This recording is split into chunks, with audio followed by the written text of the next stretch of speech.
Hi, I'm Adelaide. At 4:14 in the morning, I woke up to find 72 Saturn $19 or 19 gone from my bank account. When I called my mom, she didn't ask if I was okay. She screamed, "You owe this family!" My dad laughed and called it family help. I stayed quiet. I stopped paying their bills. 3 days later, he broke his leg, and they begged me to fix everything again. But how do you fix something that's been broken since childhood? What if love in my house was just a loan, and I'd been the repayment plan all along? Would you call that family, or would you call that theft? And what would you do if the people who raised you turned you into an ATM with a heartbeat? The heater was humming, but my skin felt like ice. I didn't remember falling asleep. One moment, I was tossing in bed, thinking about a late invoice. The next, my eyes shot open in the dark. I reached for my phone like it was muscle memory. It was 4:14 a.m., and there it was.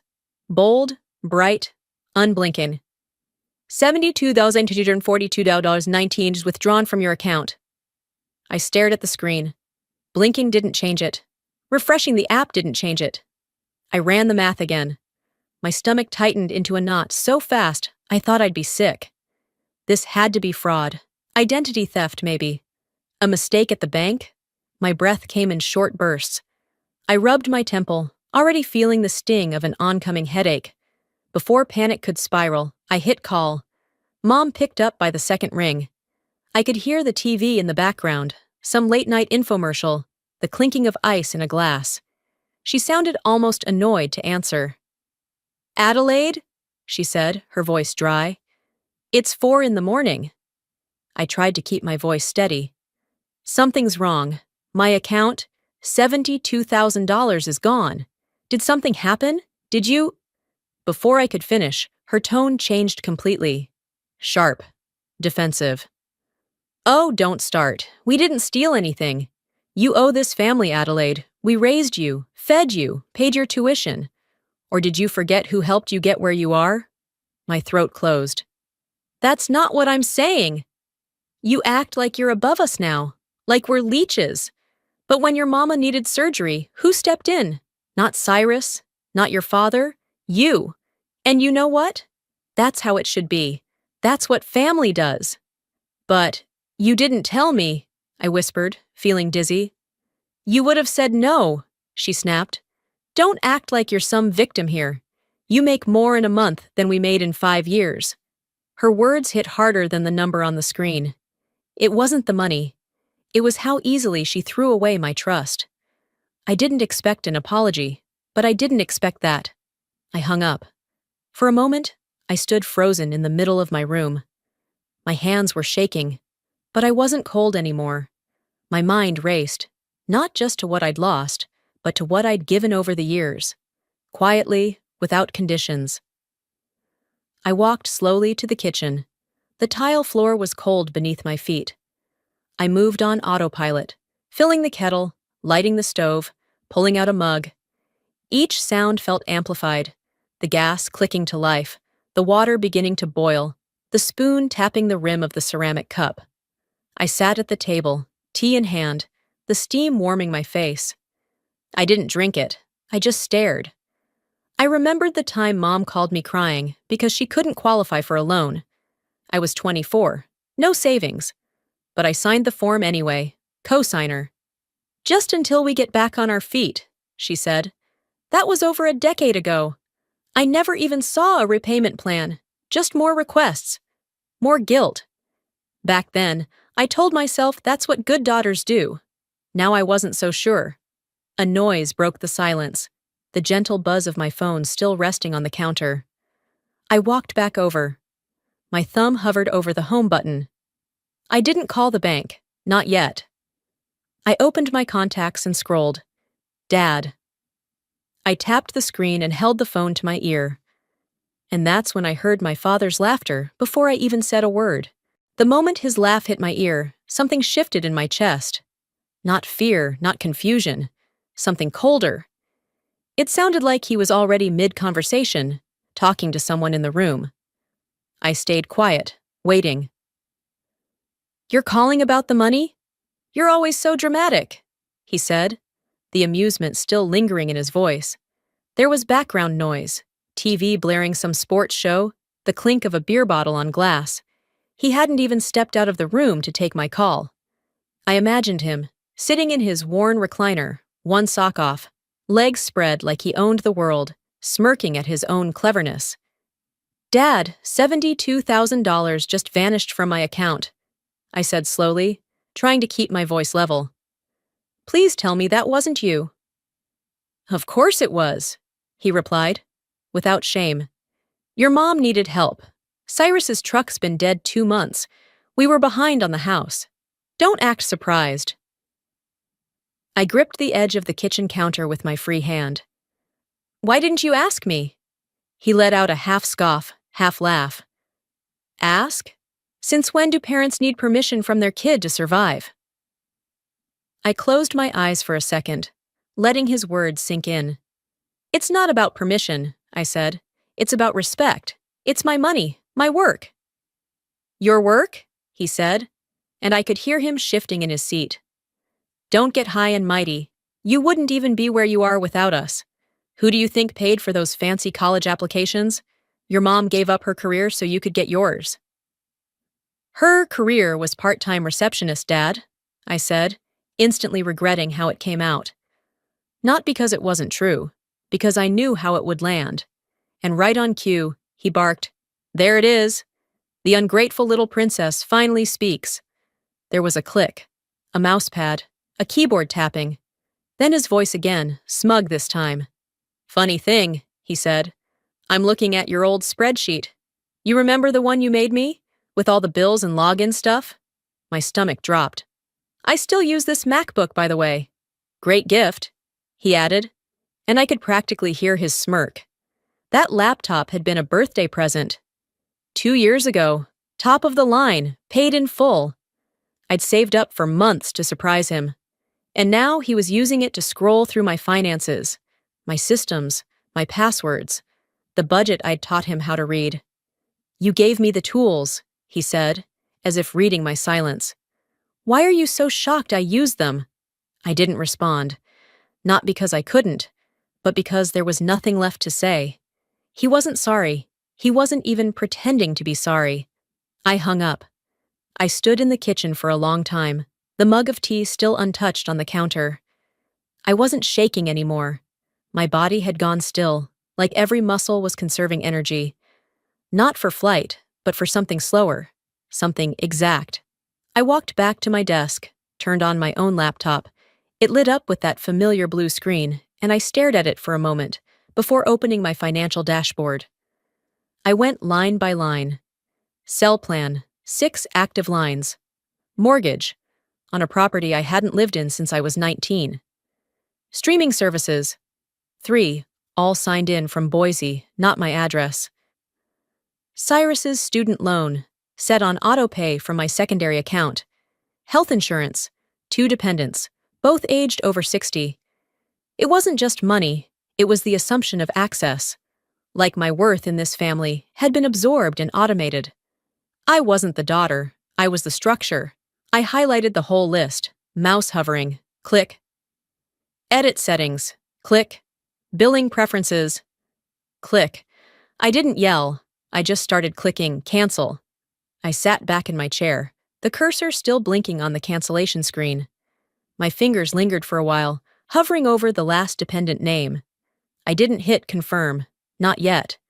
Not because I was unsure, but because I knew once I did, there would be no more buffer between me and their silence. And it wasn't just silence I feared. It was what would come after. The next morning passed quietly. I made coffee, did laundry, even went for a walk around the block. Anything to not check my inbox. But by the afternoon, curiosity gave way to inevitability. When I opened the mailbox downstairs, a thick white envelope sat wedged in the back, like it had been waiting for me to come claim it. No return address, just my name, written in my mother's handwriting. Neat, confident, familiar in the way a chain can feel familiar if you've worn it long enough. I carried it upstairs, laid it on the counter, stared at it while I unloaded the groceries I didn't remember buying. It sat there, unmoved, until the light outside faded and I realized I'd been avoiding it all day. Eventually, I tore the top carefully. Not in a rush, not with anger, just enough. 4 pages, handwritten, front and back. It started with, "I don't know what's gotten into you," a classic Vera line.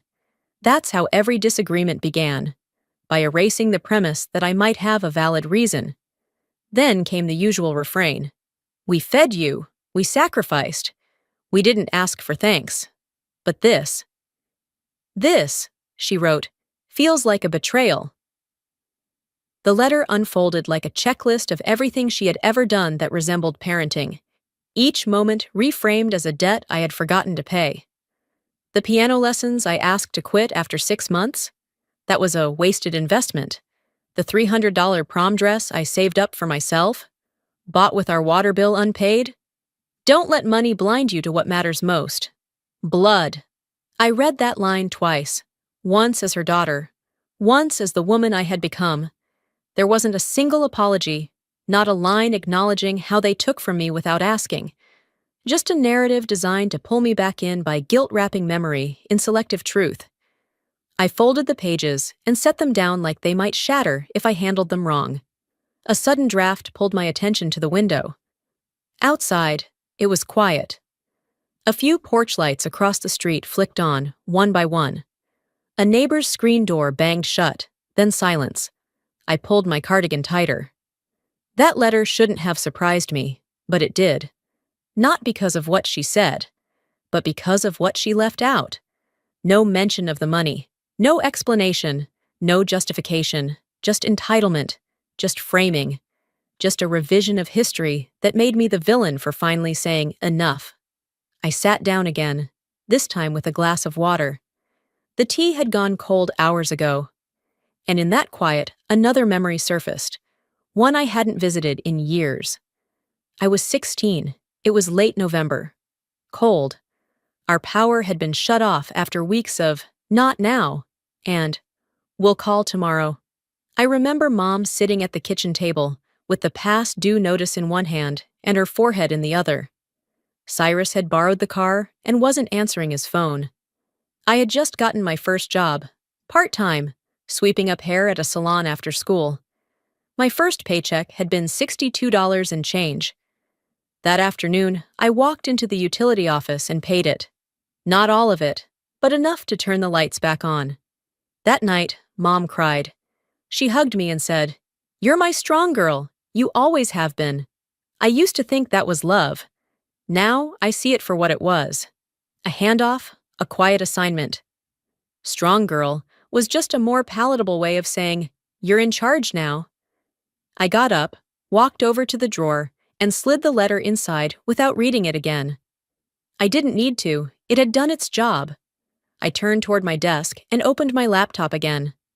No hesitation this time.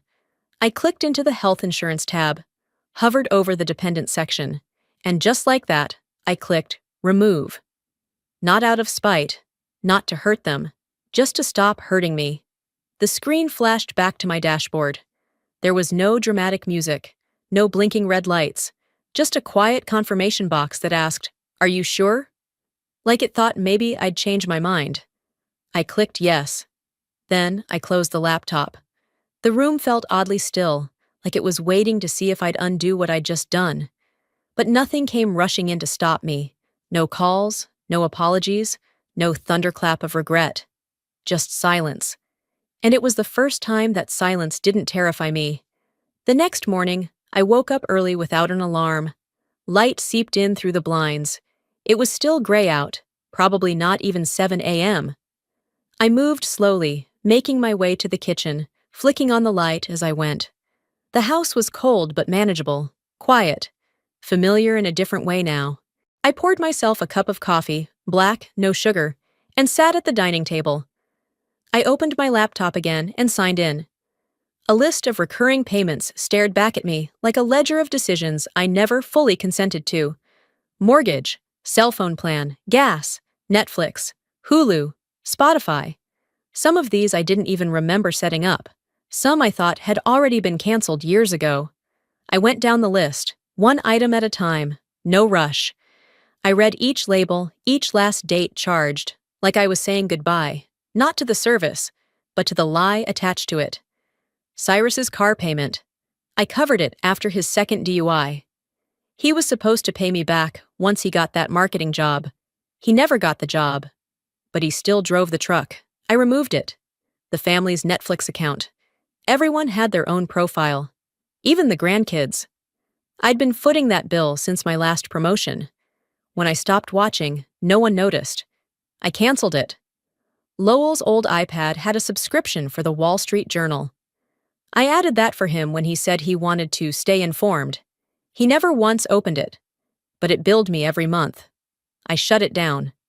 I didn't feel cruel. I didn't feel powerful. I felt clean, like someone finally wiping down a counter that had been sticky for years, but no one ever mentioned it. It wasn't about punishment. It was about finally choosing not to fund my own erasure. My phone didn't buzz. My inbox didn't fill with concerned messages. The world didn't stop because I stopped paying. That was the most surreal part. How little the silence pushed back. By noon, I'd cleared everything. My balance wasn't huge, but it stopped bleeding. I transferred what was left into a new savings account under a different bank. One no one knew about. I went for a walk after that. The sky had turned that pale blue it always does before a rain. My jacket wasn't warm enough, but I didn't turn back. I needed air more than comfort. I passed the same mailbox I'd collected Mom's letter from. It was empty today. Back home, I microwaved leftover soup and stood in the kitchen, eating it with a spoon straight from the container. My appetite had returned. Another sign something was healing. Later, I checked the calendar. A sticky note still clung to the edge of my monitor. Mom's birthday, Sunday. I peeled it off and dropped it in the trash without a second thought. Then I opened the shared insurance account again. I had removed myself from being their financial safety net, but one thing remained. My name still listed Vera and Lowell as dependents. I stared at it, knowing exactly what that meant. If either of them needed surgery or medication, I would be the one footing it by default. I clicked into the profile. Options appeared. Edit coverage. Remove dependent. Again, the screen asked me, "Are you sure?" Yes. Click. The tab closed. I sat back and waited for a wave of guilt, of doubt, of that whispering voice that said, "You're being selfish."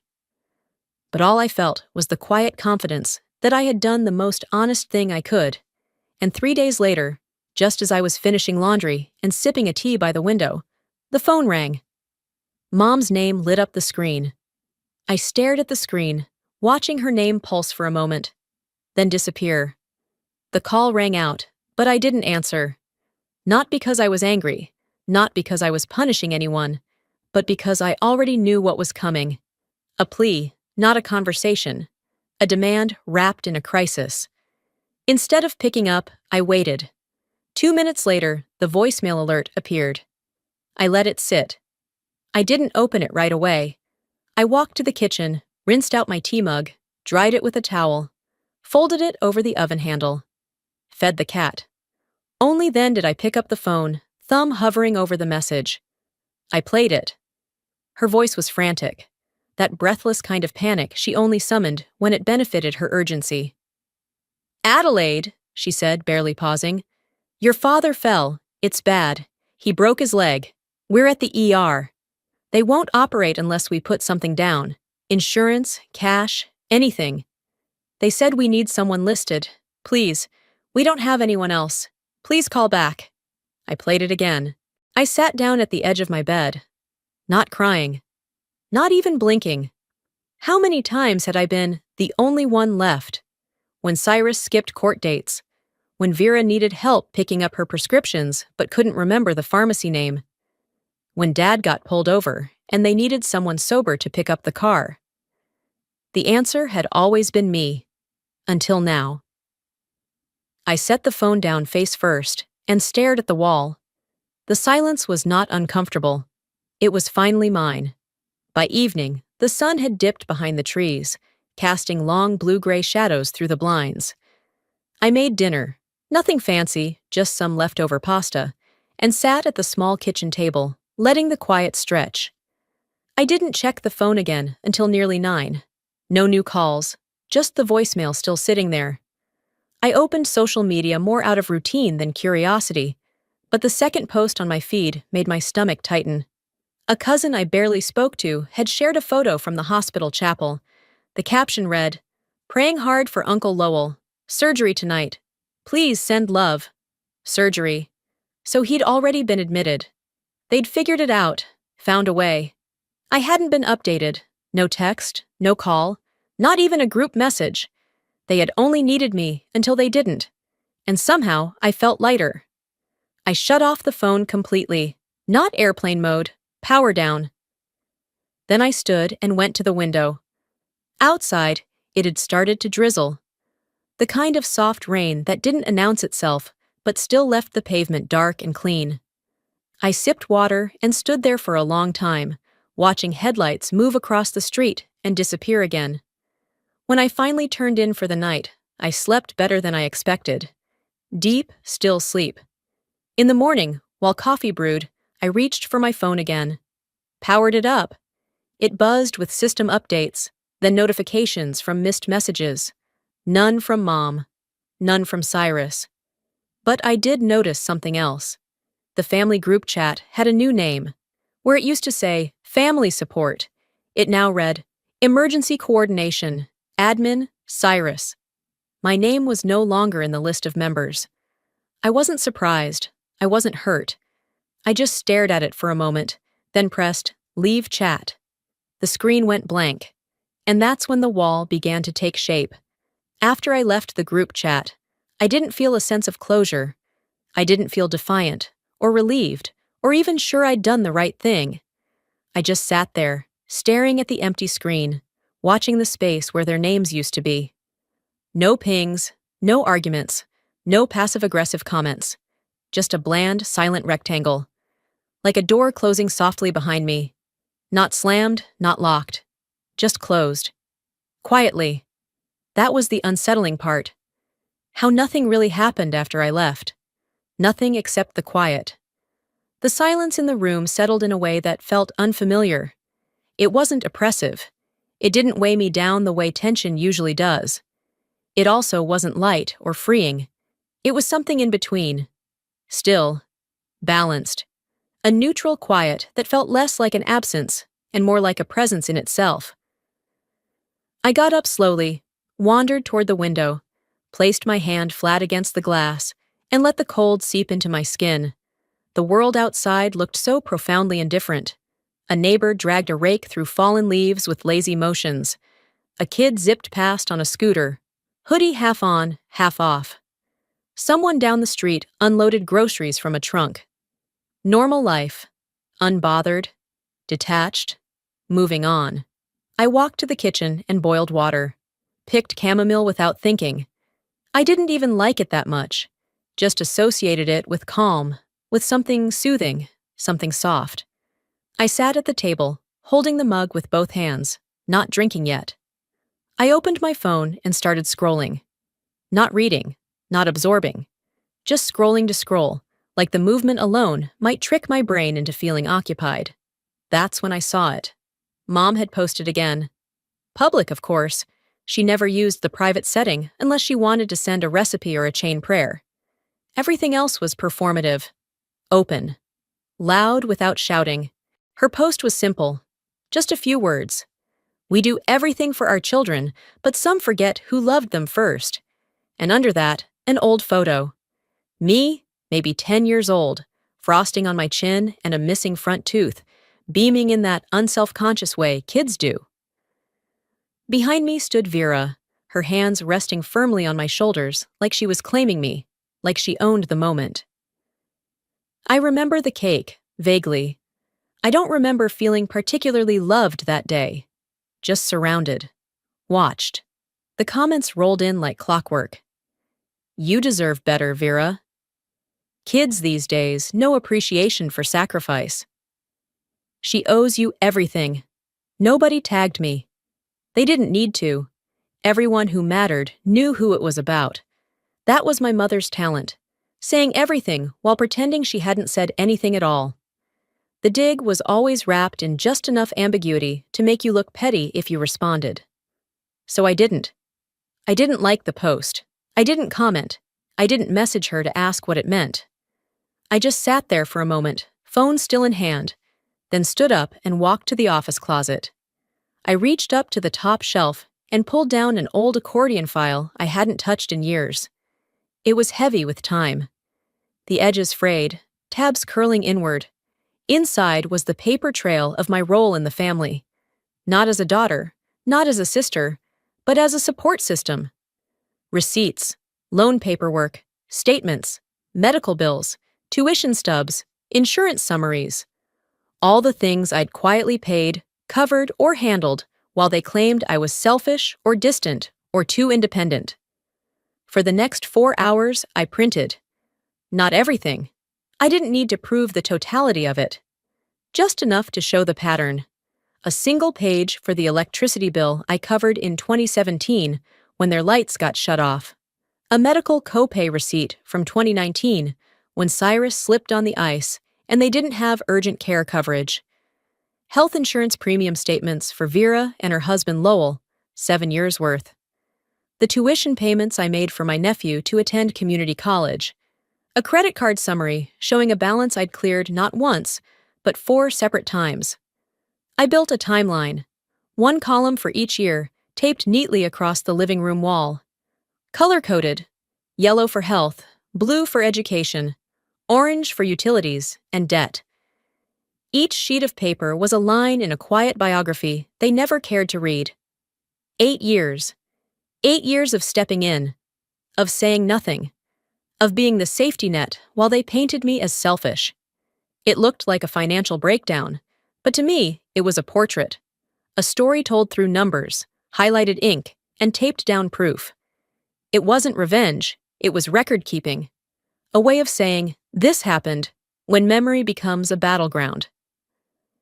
Ava stopped by, dropping off a sweater I'd left in her car. She knocked lightly, and when I opened the door, she took 2 steps inside and froze. Her eyes scanned the wall, then slowly found mine. "You did all that?" she asked softly. I nodded. I didn't explain, didn't expand. "Did you ever tell them?" she asked, cautious but curious. I folded my arms.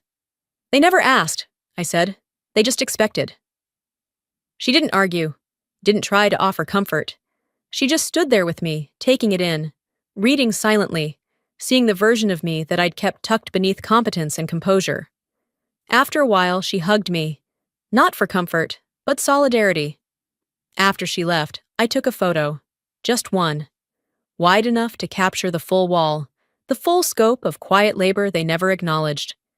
I didn't send it to my mother, or to Vera, or anyone.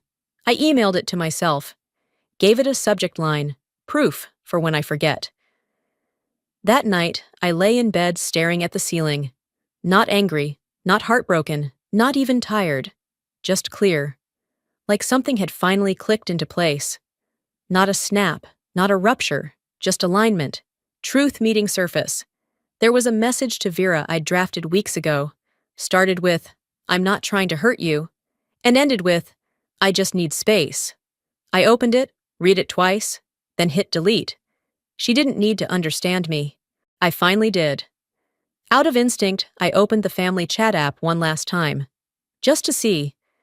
Not because I expected anything, but because old habits take time to break, still not added back. I closed it, and this time, not with sadness, not with bitterness, with finality. A few hours later, they renamed me in that chat, not blocked, not erased, just renamed. Like they were rewriting the story again. But I had mine now, and I had the proof. The next morning, I reached for my phone without thinking. Habit, not hope. A swipe, a tap, and there it was. The group chat. But it didn't look the same. The title had changed. Where it once read Family Support, it now said Drama Girl. Cyrus was listed as the new admin. It took me a second. Not because I was confused, but because I wasn't. I knew exactly what it meant, They hadn't kicked me out. That would have been too direct. Too honest. No, they kept me in long enough to rename me, to mock me, to send a message without sending a message. I clicked into the chat. A flurry of messages greeted me. Should we even try again with her? Someone's got to grow up eventually.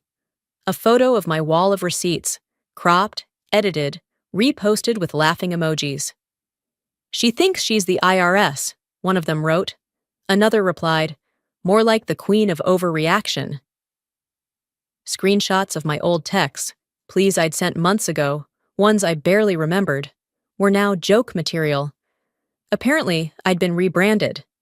I hadn't just been excluded. I'd been made into the punchline.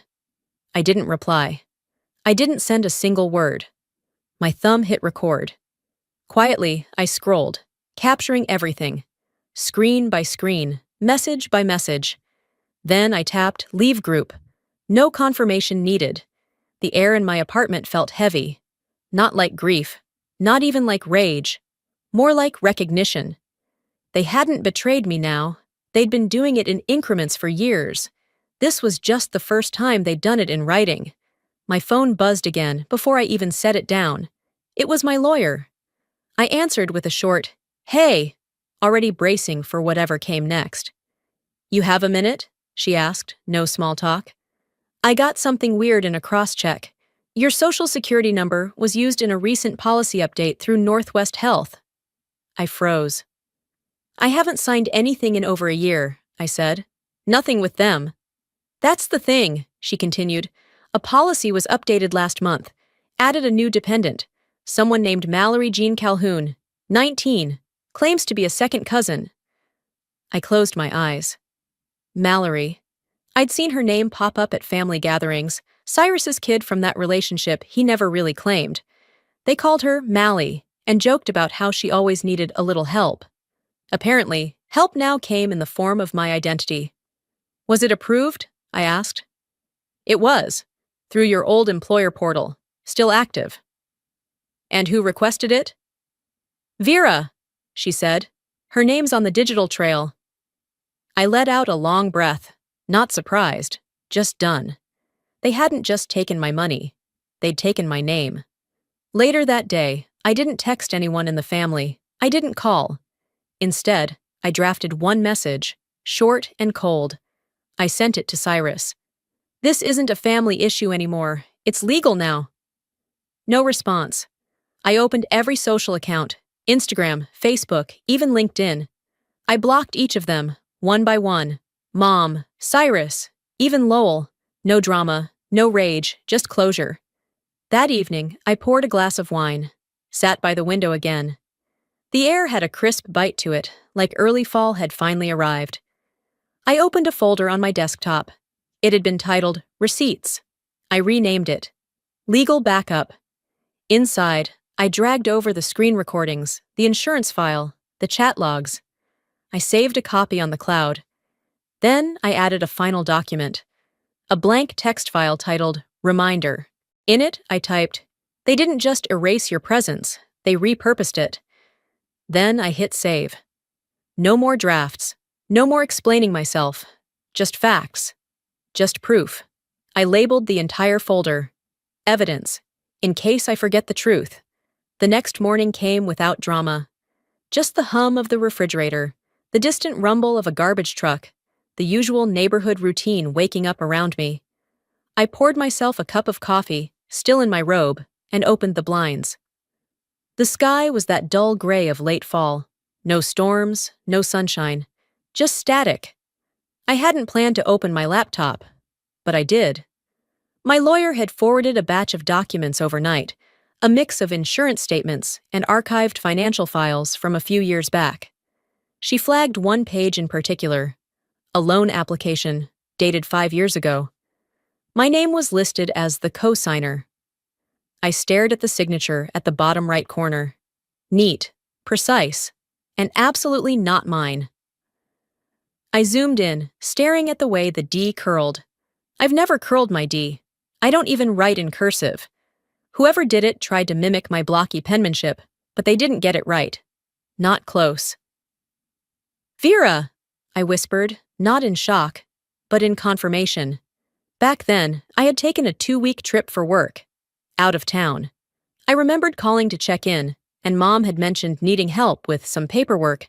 That was probably the window she used. It didn't feel like discovery. It felt like final evidence. Not new betrayal. Just the oldest one, finally under a spotlight. They hadn't just used my money. They had forged my identity to access more of it. I didn't cry. I didn't even feel angry. I just felt done. For years, I had been patching the same leak over and over, silently, hoping that if I just fixed it one more time, the roof would hold. But now I could see. The house was never built for me. It was only built with me. I opened a new email, addressed it to Vera, Cyrus, and Lowell. Subject, final statement. Body. From 2015 to 2023, I supported this family. I paid bills, I signed documents, I sacrificed silently. In return, my trust was traded, my consent ignored, and my name repurposed. Effective immediately, I am severing all emotional, financial, and legal ties. You are no longer authorized to use my identity, my accounts, or my presence. I do not owe loyalty where respect is absent. I do not owe love where harm lives. I do not owe you. I BCC'd my attorney. Then I clicked Send. I closed the browser and sat for a moment, letting the stillness stretch out around me. No alert chimed, no call came through. I moved deliberately through the rest of the day. One by one, I shut down every account connected to them. Hulu, shared cell plan, the autopay for the garbage service at their house, the Amazon Prime account they never paid for, but always used. Each click was a thread snapping clean. I transferred the last $74 out of the joint banking account and closed it. I logged out of everything. I even changed my Wi-Fi password. Not because they had it, but because I needed a fresh start in every small corner I could control. Then I picked up my phone, opened my contacts, and deleted the group labeled Calhoun Family. My thumb hovered over each name. One swipe, delete, another, delete. When I was done, I put the phone face down and opened the window, letting the wind cut through the room for a moment. The chill didn't bother me. It felt right. I didn't stand there waiting for a reaction. I wasn't expecting one. For the first time, I wasn't wondering if they would reach out. And then there was a knock at the door. Firm. Not frantic. I didn't move at first. Just listened. Then another knock. I walked to the peephole. Elias. Standing there with his hands in his jacket pockets, eyes down, like he wasn't sure he should be there. I didn't open the door right away. I stood behind it, my hand resting on the doorknob, listening to the quiet weight of his presence on the other side. Not moving, not pacing, just there, waiting. I took a breath, unlatched the lock, and pulled the door open slowly. Elias looked up. He didn't smile. Didn't flinch. He held a small brown paper bag in one hand and shrugged like he was just passing through town and thought, why not stop by? I didn't come to fix anything, he said. Just to sit. His voice was low, uncomplicated, real. I nodded, stepped aside, and let him in. No hug, no ceremony. He walked in and took off his shoes without asking, set the bag on the counter. I watched him pull out 2 peaches, a sleeve of crackers, and a glass bottle of sparkling water, like it was the most normal thing in the world. I wasn't sure what you had in, he said. I pulled 2 mugs from the cabinet and put on the kettle. Not much, I replied. We sat on the floor in the living room. No lights, just the late afternoon sun bleeding through the window slats. He handed me a peach. I took it without a word. After a while, I asked quietly, do they know you're here? He chewed a piece of cracker, then shrugged again. I don't care. He looked at me, finally meeting my eyes. I see you. I always did. That broke something small in me, not in a dramatic way, but like a release valve easing the pressure I didn't know was still there. I set the peach down and leaned back against the wall. I'm sorry for pulling away. He shook his head. You didn't pull away. You pulled yourself out. I looked at him sideways. He was 28 now, taller than I remembered, but still with that soft, quiet weight to him. Always listening, more than speaking. You were the only one holding it all together, he said. I saw it. I just didn't know how to name it back then. You were a kid, I said. Maybe, but I wasn't blind. We sat in silence for a bit, the kind that didn't feel awkward, just necessary. I thought being good meant letting people take what they needed, I admitted. I thought it meant staying quiet so everyone else could stay comfortable. He tilted his head. And now? I think being good means not setting yourself on fire to keep everyone else warm. He smiled at that, small but real. I brought you something else, he said, reaching into his jacket pocket and pulling out a folded piece of paper. What is it? He handed it to me. It was a photo, me, holding him on the front steps of our old house, years ago. I was maybe 12. He was 4. My arm was around him like a shield. Dad kept it in the garage, he said. I took it before he tossed it with the rest. I swallowed. Hard. He didn't say, Mom's sorry, or they're changing. He didn't try to defend them. He didn't ask me to come back or explain why he'd waited so long. He just said, You're still my sister. That never changed. I didn't cry. I nodded. The kind of nod that says, I'm still here, too. We talked for a while longer, about nothing, about everything. Then he stood and gathered his things. I walked him to the door. He hugged me tightly before he left. Thank you for surviving, he whispered.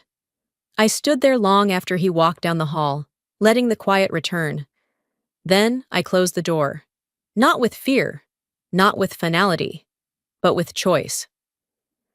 Later that evening, I made myself a cup of tea.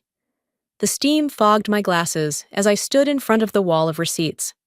I reached for one, the electricity bill from 2017, and pulled it down. I folded it in half and dropped it into the trash. Not all of them, just one. I didn't need the whole wall to remember what I'd done. I just needed to remember who I'd become.